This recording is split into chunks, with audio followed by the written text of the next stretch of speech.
Hi, Natalie. Hey, Scotty. So I have a question for you. Tell me what goes through your head and maybe through your heart and central nervous system when it's time to negotiate for a new car. Oof.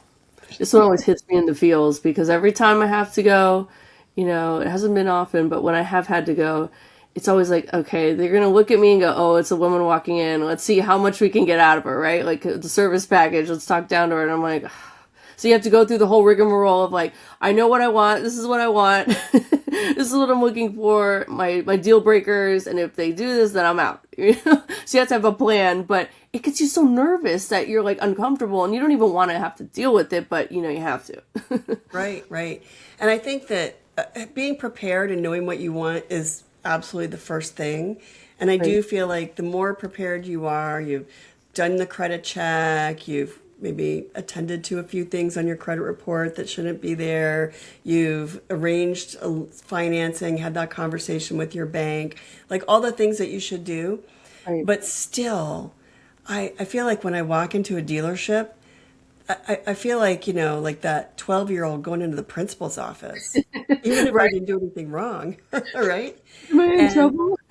getting past that sort of under the microscope feeling Yep. and that hope that it doesn't happen, but suspicion that it will happen, that they're going to try to get you to pay for things that you shouldn't pay for or approve unnecessary equipment or Right. services or put you or maybe even outright dupe you into buying a lower trim or buying something that or maybe a higher trim that costs more, buying something that isn't what you came in to buy, and then you're stuck in this, 4 year, 5 year, 6 year loan or lease payments that may or may not be, what you had your heart set on or what your budget can really afford.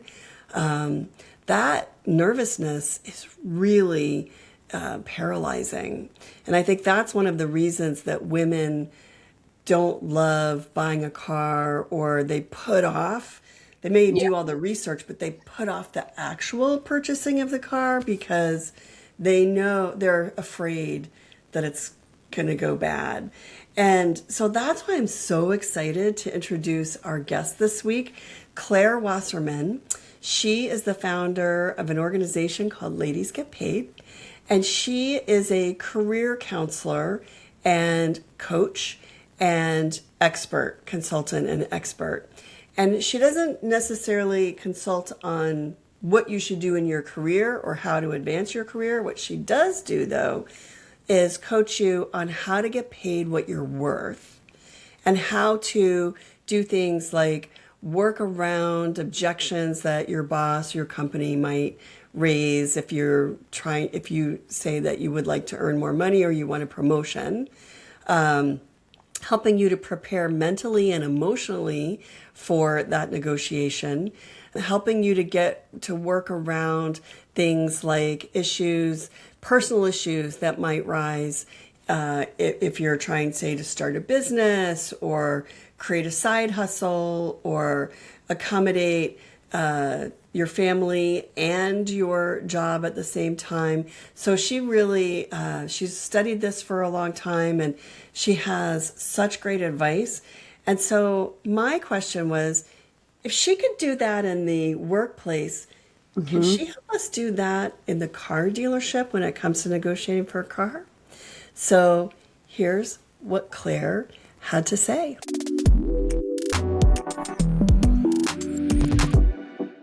I am so excited to be here with an amazing woman who I first met at a track event in Las Vegas. Remember that, Claire? Sure do. I had no business driving at that time. And Claire and your partner Ashley Yeah. were at this track event with Melody Lee, who is this was for Cadillac, but now she's the CMO at Mercedes-Benz. And there were a few other women there as well. I believe there was a woman there from Motor Trend.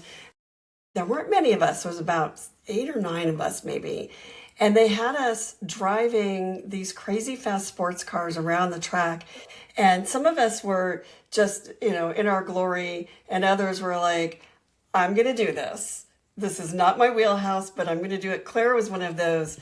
And tell us a little bit, Claire, and then we'll jump in. But what was that like being on a track when that is something that you're not used to doing? Let me tell you, I at the time had not driven a car, let alone a race car on a racetrack.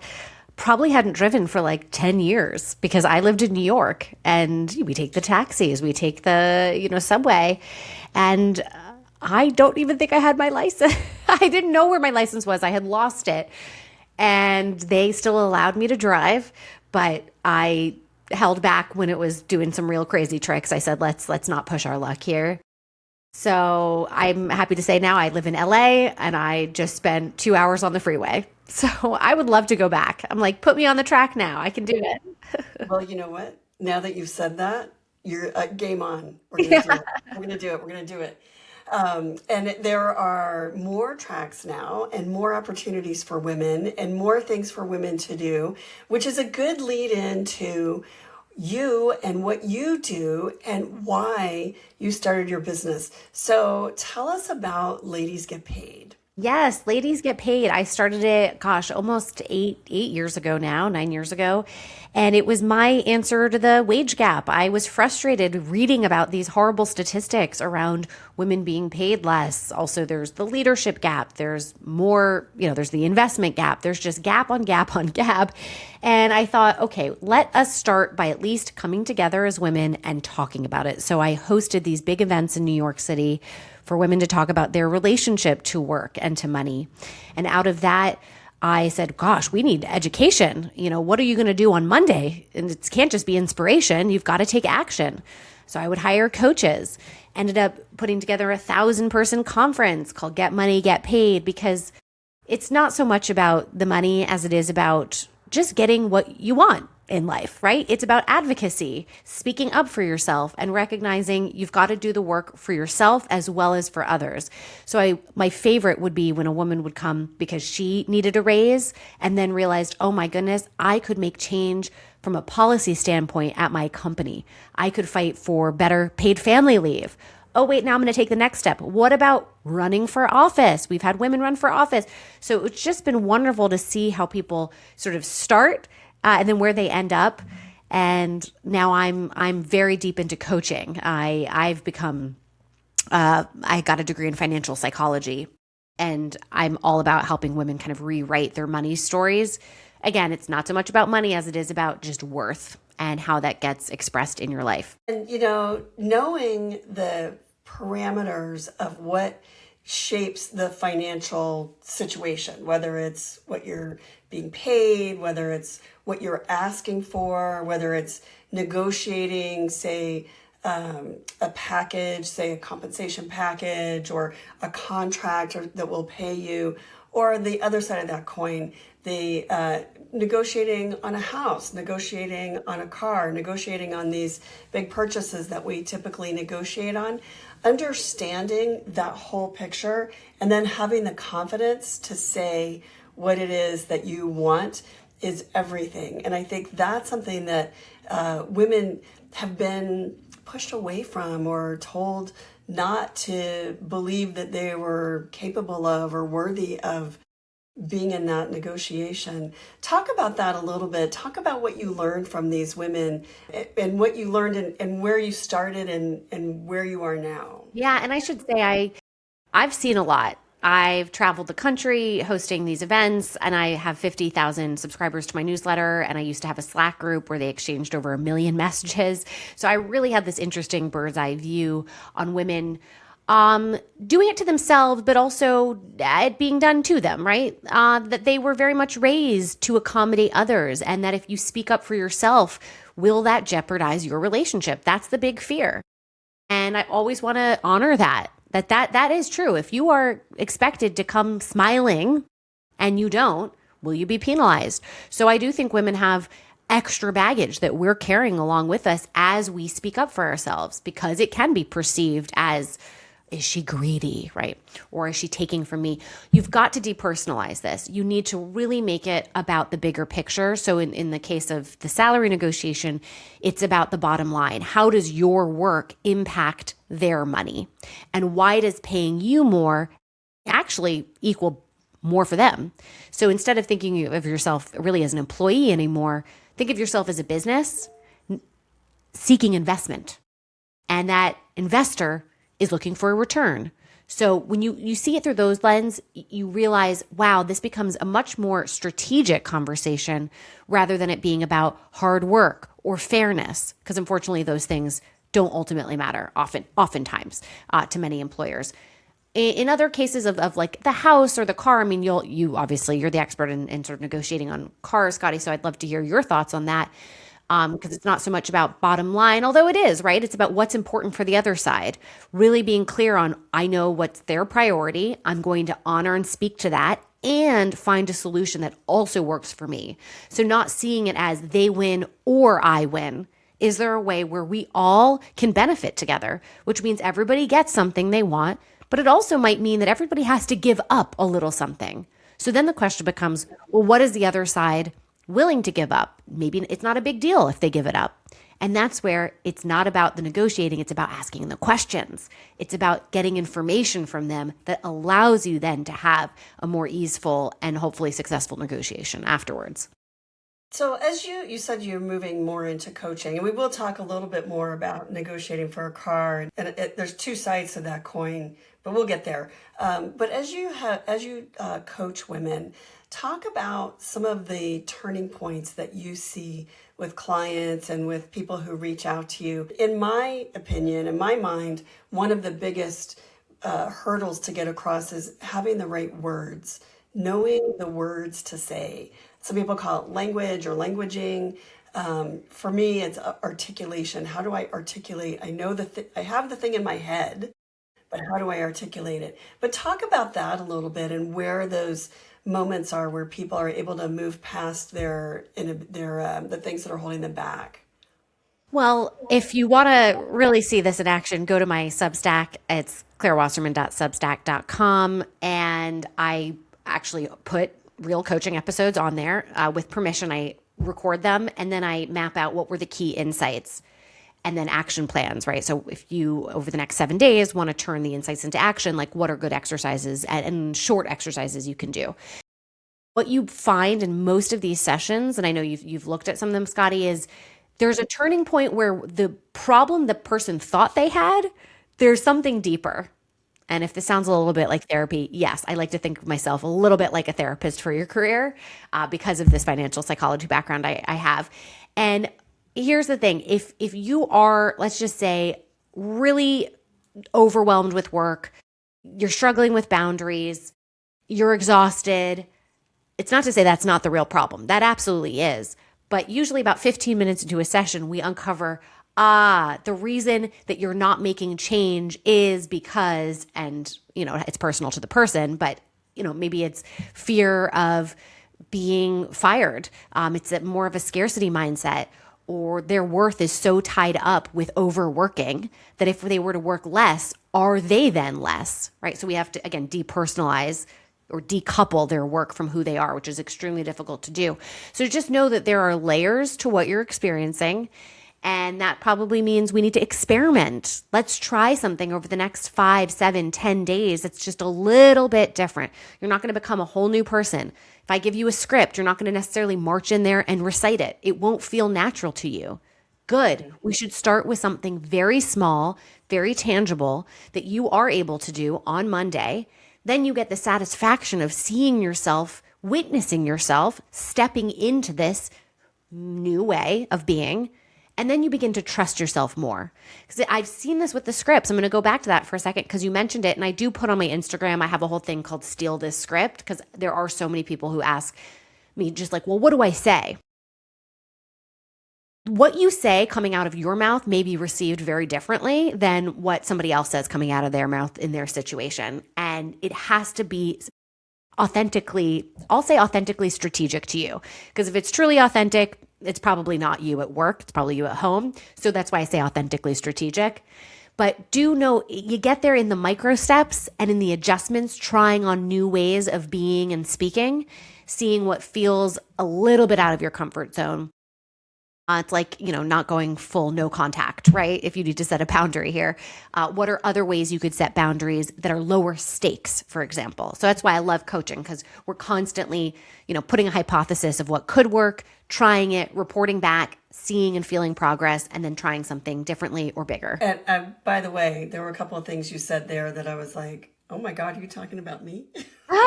I'm talking about myself, just so you know, we are pretty much all the same here. There was that overworking thing. Yeah. Yeah. But it's so helpful to hear and see what other people say and what they do and what their outcomes are. Finding those familiar things are so important. And I feel like with negotiating for anything, understanding the language that people use, or maybe it's a script and then you customize the script to fit yourself.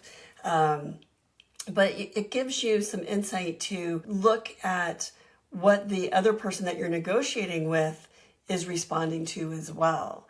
And I think that's the thing that we don't always know what their parameters are, what their criteria are. With a car, often it can be the boss says, the sales manager says, this is the bottom line. You have to get this, this, and this from this person, or we don't have a deal. And you're not going to sell that car. That's what they say to the salesperson. And is that a hard line?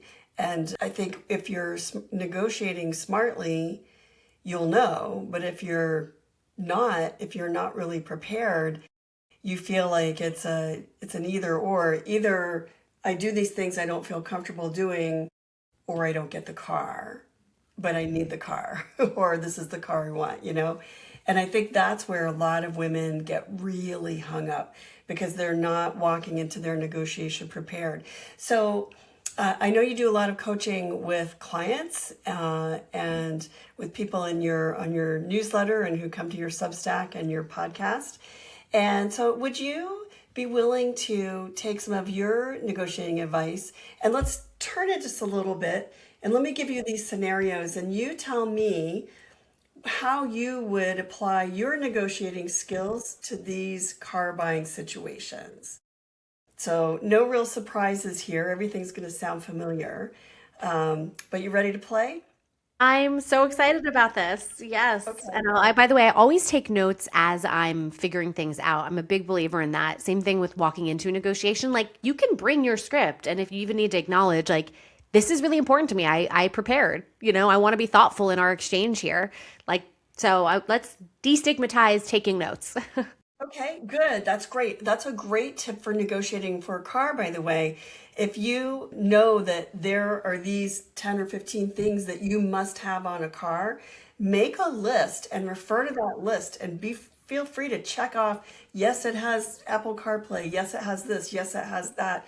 Refer to your notes and take notes. Okay, so tips for planning to buy a new car. So what would you say to a woman who wants to buy a new car, but she's not really ready yet? Maybe she's not financially ready, she's not mentally ready. What tips would you give someone to prepare herself to go into a negotiation like this? Okay, I'm going to say quite a bit here. I always like to get very, very clear on the North Star. So what would ready look like and feel like? What would have to happen for it to be ready? So the question I would ask the client is, how would you know that you actually are ready? Because money is so emotional. They may actually end up having enough money, but still feel like they don't. So that's why I'd want to better understand their relationship to money, to saving. What are their other goals, timelines, and really interrogate it. Like, why? Why is this important to me? And how does this tie to my values? It's much bigger than what you think. God, this is why I love talking about money. It's the door that opens up so much more. So first, the North Star of what does ready actually look and feel like. Okay, then information. How do we gather information knowing that it's probably going to be incredibly overwhelming? Where do you go? I mean, you go to Scotty, right? Like, this is why you have resources. But knowing that information is going to be overwhelming, let's make a game plan for how we will find the information. And first, I would even do an audit of the schedule going, hey, how much time do you even have to dedicate to this? Let's be realistic. On Monday, is it 20 minutes?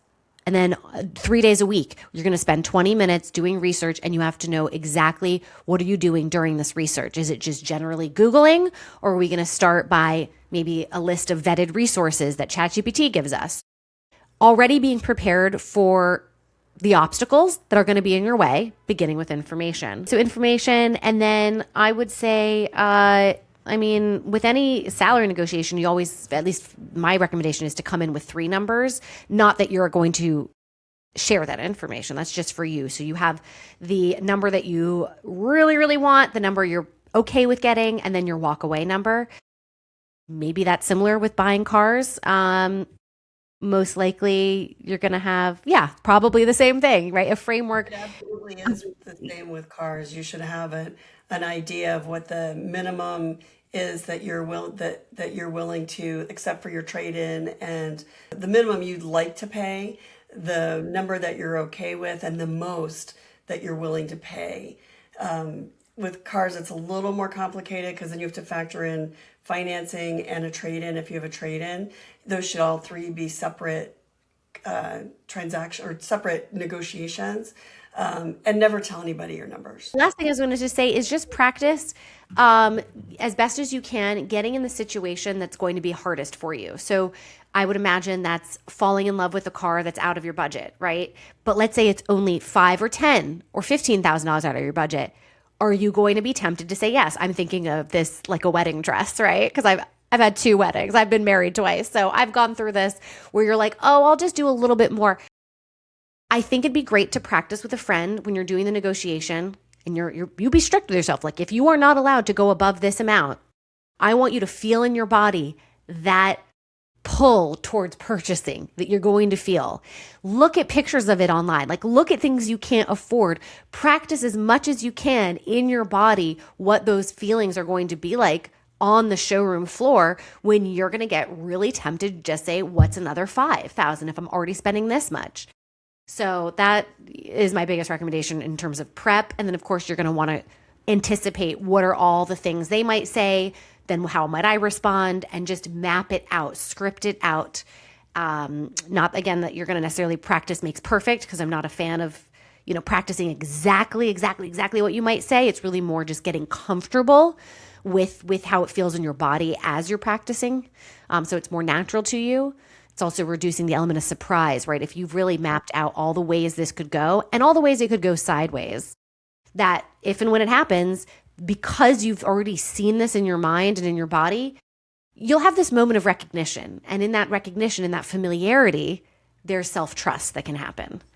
But I've never negotiated for a car, so I just want to caveat all of that. You are the expert, Scotty. And negotiating for a car can be very tough because there's a lot of fixed things, a lot of things that are not really negotiable, but then there are a lot of things that are negotiable, and that can really impact the overall cost quite a lot. So that brings me to question number 2. What tips do you have for figuring out what someone can really afford? So when you're thinking about, and you can put your own criteria in there, or people that you've talked to, that you've coached, and they say something like, "Oh, well, the salary seems great," and then you ask them, "Well, but can you afford to take this job? Does it pay you enough to make your rent, to make your car payments, to pay your bills?" So what kind of criteria goes into that? How do I know? What should I look at to know that I can afford something? Yeah, that's first. This is all budgeting. So it's what are the must-haves in your life? So the sort of fixed costs, right? The rent, the cell phone. You might get into a couple of things where you're like, ooh, is that really, like, is my gym membership necessary? Just say that it is, just let's talk about you thriving, not just surviving, thriving. All right, those are your must-haves. Please include taxes for all of that. Then what would you like to have? So maybe the gym membership is in there, but maybe not. Maybe it's, going out to dinner, right? Then you can look at what do you have left over, I mean, is there anything you can cut from the would like to have? Because basically we're talking about opportunity costs here, right? Like if you say yes to this lower paying job, or in the car analogy, you say yes to a more expensive car. My question is, what are you giving up? Something has to give. There's a sacrifice that must be made. And usually it's made in money. Oftentimes it's made in time or energy. So just what's the opportunity cost worth to you? And then how do you determine that? I mean, that's really about, how do I want my life to be? Like when I look back at 1 year from now, if I could pick 3 words, 3 adjectives, how would I describe my year? Does my lifestyle allow me to pick those adjectives or no? Right. So that's where, again, just start with the fixed cost, start with like the math of it all, but then step big out and go, how do I just want to show up in my life? And how does money facilitate that? And then what does a yes or a no on this opportunity, where does that fit in relation to the hard math and the more philosophical existential conversation you're going to have with yourself? And I would say that's great advice. And I would add on to that.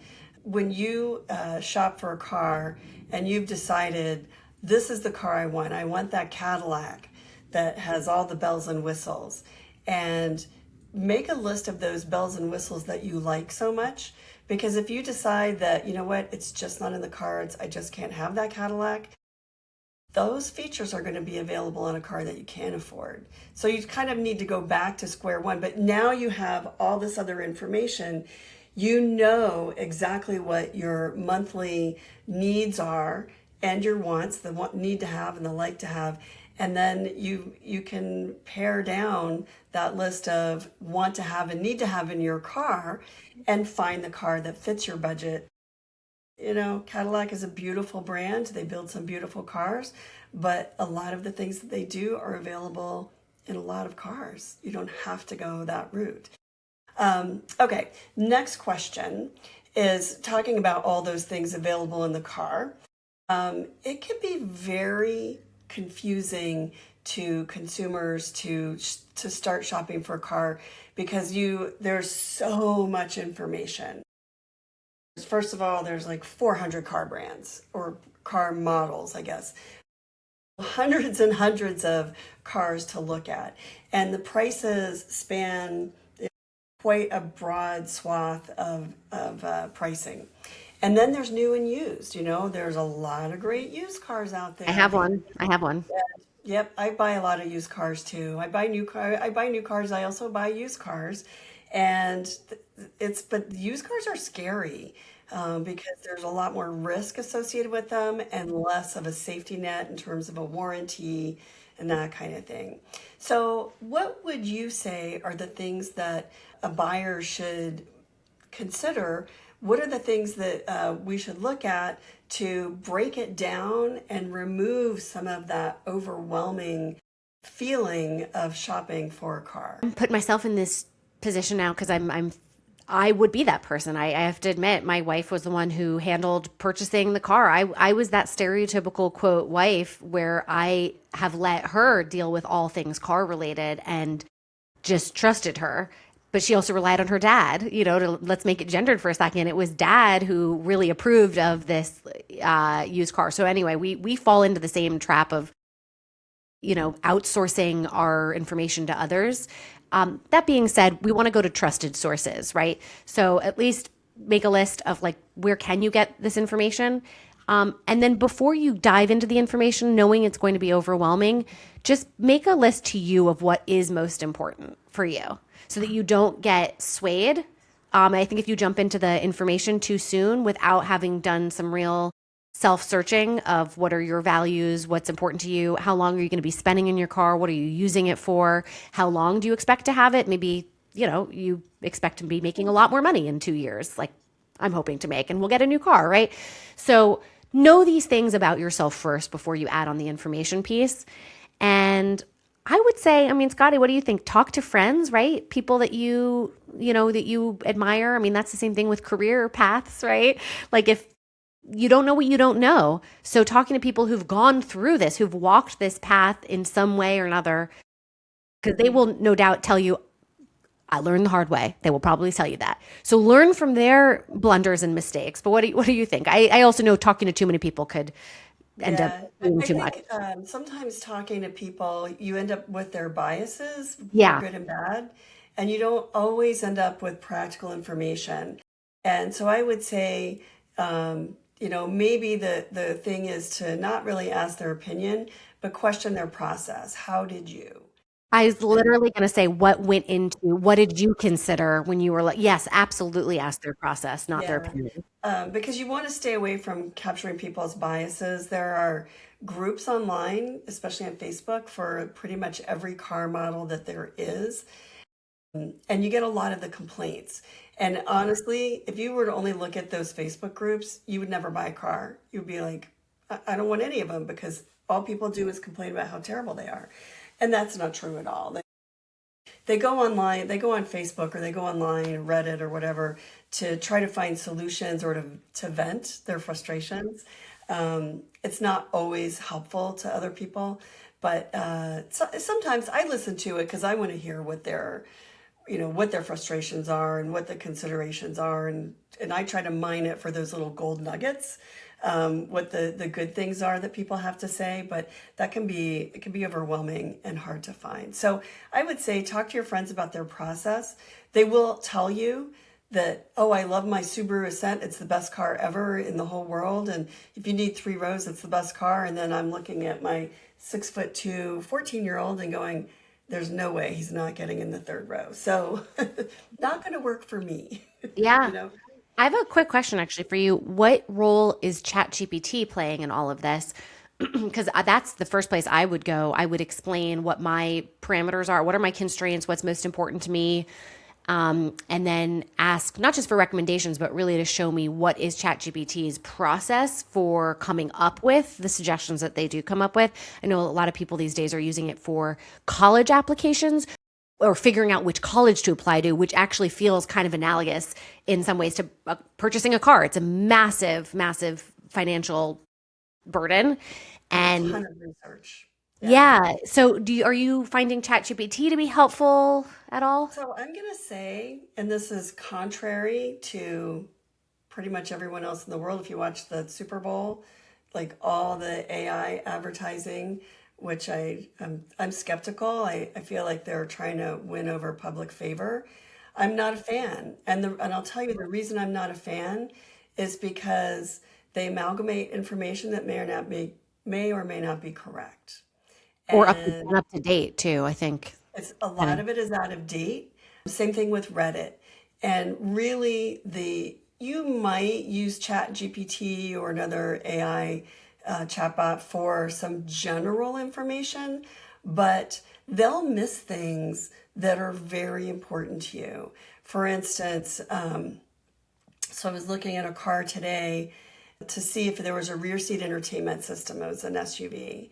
And the only way to find out if there's a rear seat entertainment, the only way to find out for sure if there's a rear seat entertainment system is to go to that car's website and go to the build configurator where you build out the car and see if that's something they offer. And in fact, they don't, but ChatGPT told me they did because they did in prior models, but they don't anymore. So if I wanted to buy a used one that had a system, I would have, that's like a more of a needle in a haystack kind of purchase or search. And I may or may not find one near me. I may or may not find one ever. And they don't offer that anymore. So I feel like you maybe for some general parameters, but don't believe what you read in AI search. It's just not accurate. And I can tell you, they spend hours scrubbing my site. I see it in my online metrics that they spend Wow. hours scrubbing my site. Oh yeah, I see it in the dashboard, and it's so there's a lot of good information, and I stand by everything we publish. But if they're scraping something that we wrote 3 years ago and they're presenting that as new because it's the most recent information the chatbot scrubbed, it's still not accurate. So that's my long way of saying do your own research. You can use, I find Google to actually be the best source because it will actually narrow down the sources and it will tell you, here's the brand, and here's what this one says, and here's what this one says, and here's what this one says. And then you can kind of go there and look for the information that you're looking for, and make sure it's current. If you're looking for specifically a 2023 model year, because it will still have 2 years of warranty left, but it will be 30% less in price, then you can go and read those 2023 reviews and look at the 2023 product information. ChatGPT gives you just still sort of beef stew of the car, of what you're looking at. It's not necessarily accurate or complete information. Super helpful, because that's where I would have gone there as my first source. So I really appreciate that advice. Thank you. A lot of people do, and I'm not, like I said, I'm not a huge fan. It's a good tool for a lot of things. I think when it comes to media and information, it's not always a great tool. So now I'm going to turn it back to you. When people are negotiating for a car, so you've done all your research, you've identified the cars, you've gotten your courage up, and you've gone to the dealership, and you are negotiating, and they are master negotiators. They negotiate with customers dozens of times a day, and you negotiate, or I negotiate for a car, dozens of times, maybe not even in my life, maybe like a handful of times in my life, right? So they have a bag of tricks. And I wonder what you would say to people. What do you do when the person you're negotiating with comes up with a big surprise? First of all, don't feel obligated to respond immediately, ever. You can always take a deep breath and say, I need to think about this. Silence is actually a tool to use in negotiation. I've accidentally used it by not responding to an email once and then got more money because of it. So if you need to say, I wasn't expecting that, I want to be very thoughtful in how I respond to you. And honestly, that's all you could say in that moment. It's not that you need to ask for a day. You could just say a few minutes. You want to think of it. And that silence may make the other person want to fill it and say, you know what? I can lower the price for you. You can also ask open-ended questions. The goal in the beginning of a negotiation is always to gather more information that you can then repeat back to them, to your benefit. So instead of looking at this as, oh shit, I have to say yes or no on the spot, because chances are it's not going to be a good deal for you if you do. Ask what, why, when, where, how, again, these are open-ended questions. So anything that gets them to share with you the rationale to why they surprised you with this, or whatever, like the behind the scenes, including their priorities. I actually do have a couple questions for you, if you don't mind. Because I don't know what is negotiable for them or not. Like, they obviously have a bottom line. It might be a moving target, right? Maybe the bottom line for today is different from the bottom line tomorrow. I'm not sure, but there is a bottom line that they have. I can't imagine they can negotiate on too much else. I just don't know enough about cars, right? So my question to you is a tactic to come in and basically just say what your walkaway number is and start there? No, I think you want to get the best price. I think honestly, when it comes to negotiating for a car, you negotiate one dealer against another. You do a little bit of legwork and emails. Do you have this car, and what's the price on it? And do you have a feature list or the window sticker that I can look at what's available, what this is, what I get for the money? And I think you ask several dealers that. And then when you finally get the dealer that you feel comfortable with, that you feel like you've gotten an honest response and they seem to have the thing you want, then you go and talk to them. But it's not uncommon at all that they'll then hand you a price breakdown, which they often call sort of transparent, and it's not transparent. And they'll say, here's the price, and then we're going to give you a discount, and then we're going to add these other things in. And then they'll add things that are not really fair, like they'll add a $900 document fee, or they'll add VIN etching, or whatever, these things that are nonsense that can add $2,000 or $3,000 to the price of the car. And those things are, not only should they be negotiable, they should be get rid of. You should be able to get rid of them. They shouldn't charge you those things. The document fee, California has a law that it can't be more than like $150. So, or $160, something like that.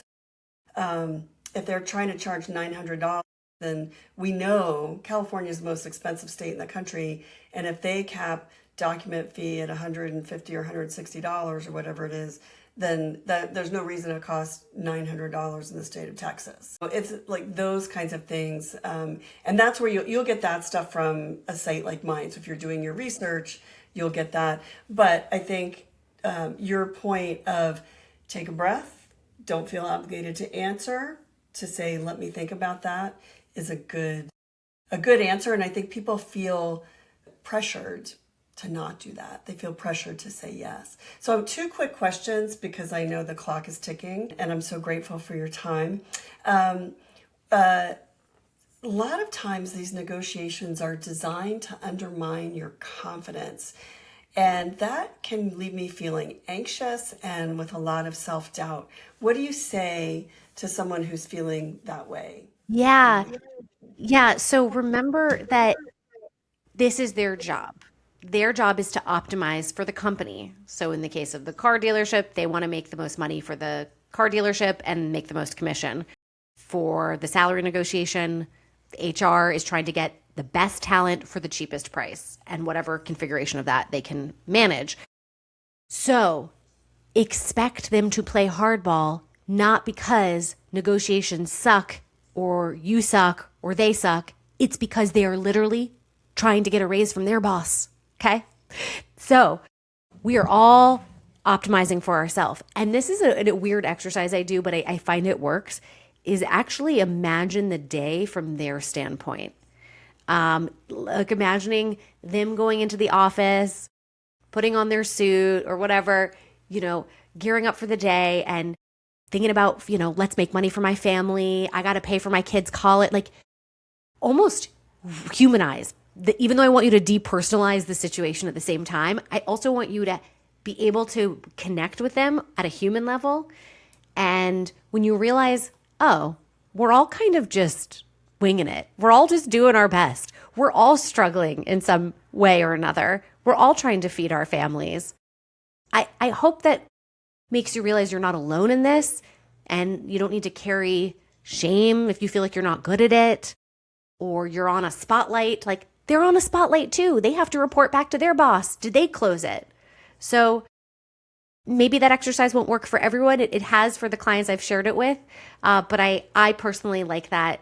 I always feel better when I'm getting on a high stakes phone call because I kind of look at any conversation as a negotiation, actually.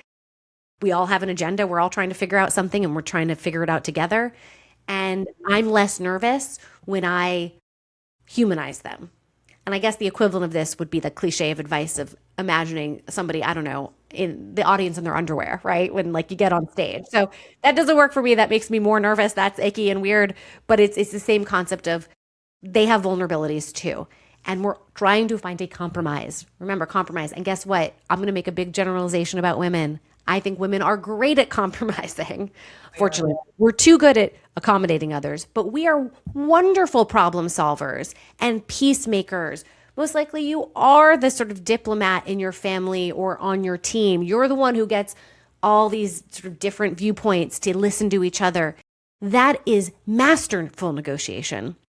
It's the same idea in this environment. It just presents differently, but at its core, if you can creatively problem solve, and by the way, probably get people to like you too, which women are very good at. Women really are taught to be likable. Heck, like have fun with this too. See this as a time to like crack a joke to the person, like disarm them.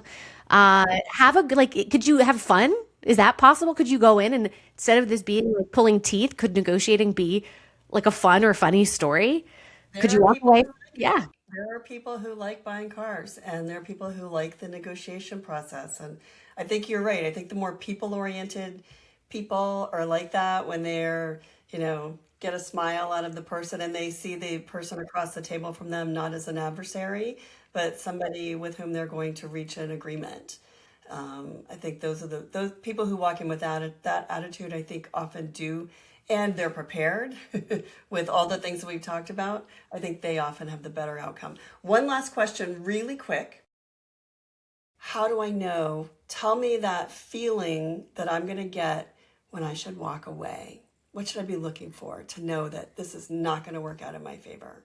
Yeah, it's two things. One abstract, one more mathematical. The mathematical is obviously the number part, right? If you had a certain threshold and you're going above it and you did that really deep soul digging of like, you cannot go above this, otherwise you were compromising too many things in your life.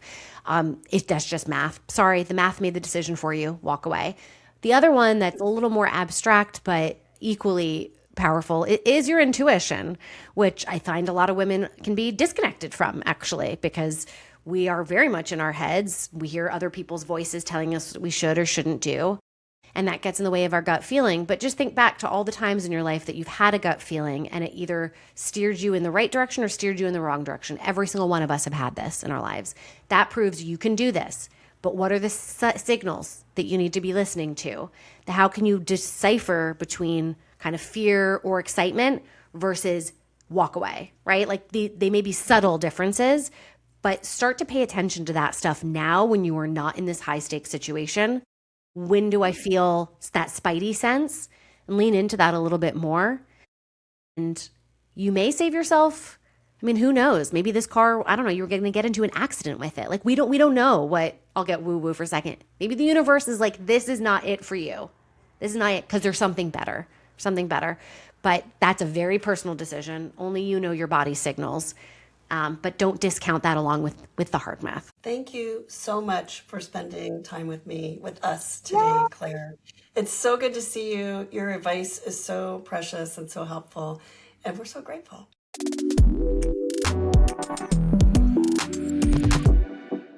We could all use a little bit of Claire in our life. I know, like, I'm listening and I'm like, oh my gosh, like, where can I find her and how can you get help with her? So she publishes a newsletter twice a week. I get that in my inbox. You can just go to Ladies Get Paid and subscribe to the newsletter. Every newsletter, she's a very good writer, and every newsletter is totally clickable. And she addresses the different factors that we face in our lives. From there, you can join, you can subscribe to her business and get personal information. You can get coaching sessions. She does events, so you can go to her events and she'll be there. She'll bring speakers and other people to her events to help people understand how they can better build their careers and get paid what they're worth. And then she'll recommend other things too, reading lists. And she has a podcast, and you can actually subscribe to the Ladies Get Paid podcast, and you can hear her coaching other people. And that's probably the first thing I should have mentioned, because listening to her talk through these strategies and ideas and best practices with people is really what sparked my interest in having her on the podcast, because I just could so easily see this advice she had, just turn it like this. And that's great advice for negotiating for a car. Turn it like this, and that's great advice maybe for narrowing down what you want and need in a car, or preparing yourself for that negotiation. Just preparing yourself mentally to go in and have this conversation. And maybe it's not even, like we really talked about the dealership negotiation, but a lot of this advice could be used to, preparing yourself mentally to have that conversation with your significant other who's like, you don't need that big SUV. You're fine in a two-row. And you're like, no, I'm not fine in the two-row. The car seats don't fit. The car seats fit. No, the car seats don't fit. So, we're constantly negotiating with a lot of people through everything that we do. And those strategies, and I like how she doesn't think of a negotiation as a test of wills, which is what I think we always thought it was, is that we're haggling and it's, who's going to win. Right. And she doesn't look at it like that at all. She looks at it like, working it out. You win some, you win some, we both win some. And picking the things that are more important and then getting to them. But I think all of these things that she talks about on her podcast and her newsletter and in her coaching sessions are valuable, whether you're seeking to increase your pay or seeking to just get the right thing. And maybe it's a car, maybe it's a house, maybe it's something else. Maybe it's getting your significant other to, give up that rat race in the city and move to the country. I mean, those strategies work in lots of different places in our lives. So thank you for joining us. Thank you, Natalie, for hanging out with us today for our conversation with Claire Wasserman. Thank you, everyone, for joining our podcast. Be sure to subscribe here or wherever you get your podcasts. We have a new upload every Thursday or Friday of a conversation with a woman who is helping to change the automotive industry from the inside. I'm Scotty Reese, your host, Natalie Marola, our producer and co-host. Our editor is Steph Howard. Our music is by Embado Elements. Thanks again for joining us, and we'll see you again next time.